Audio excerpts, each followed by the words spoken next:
Bago pa man dumating ang mga Espanyol, ang edukasyon ng mga sinaunang Pilipino ay hindi formal na gaya ng makabagong paaralan.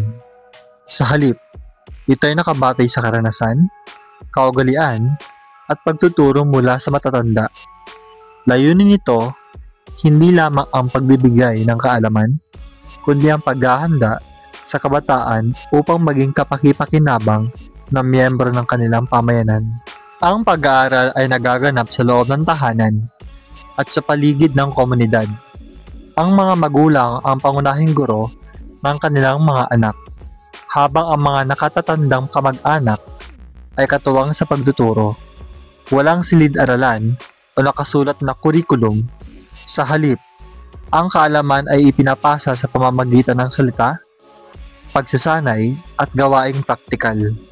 Mga itinuturo, kasaysayan at panitikan na ipapasa ang mga alamat, epiko, bugtong at salawikain upang turuan ng kabataan ng kabutihang asal, tapang at paggalang sa pinagmulan, kasaysayan at panrelihiyon.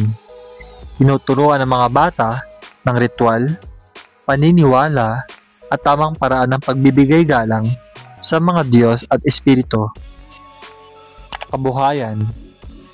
Ang mga lalaki ay tinuturuan ng pangangaso, pangingisda, pagsasaka, at paggawa ng sandata. Ang mga babae naman ay tinuturuan ng paghahabi, pagluluto, at pangangalaga sa pamilya. Kasaysayang panlipunan. Natutunan ng kabataan ang pagpapahalaga sa bayanihan, paggalang sa nakakatanda, at pagtulong sa kapwa, pakikidigma at pagtatanggol. Sa mga pamayanang madalas malusob, tinuturuan ng kabataan ng paggamit ng sibat, pana at kalasag. Maliban sa mga magulang, may espesyal na papel ang babaylan at iba pang nakatatanda bilang guro. Sila ang nagtuturo ng panggagamot, gamit ang halamang gamot, panghuhula at mga batas ng pamayanan. Sa ibang lugar, may mga piling kabataang sinasanay upang maging susunod na pinuno, tagapayo ng barangay. Maraming salamat po sa panonood. Huwag kalilimutang i-like ang video at mag-subscribe sa ating YouTube channel.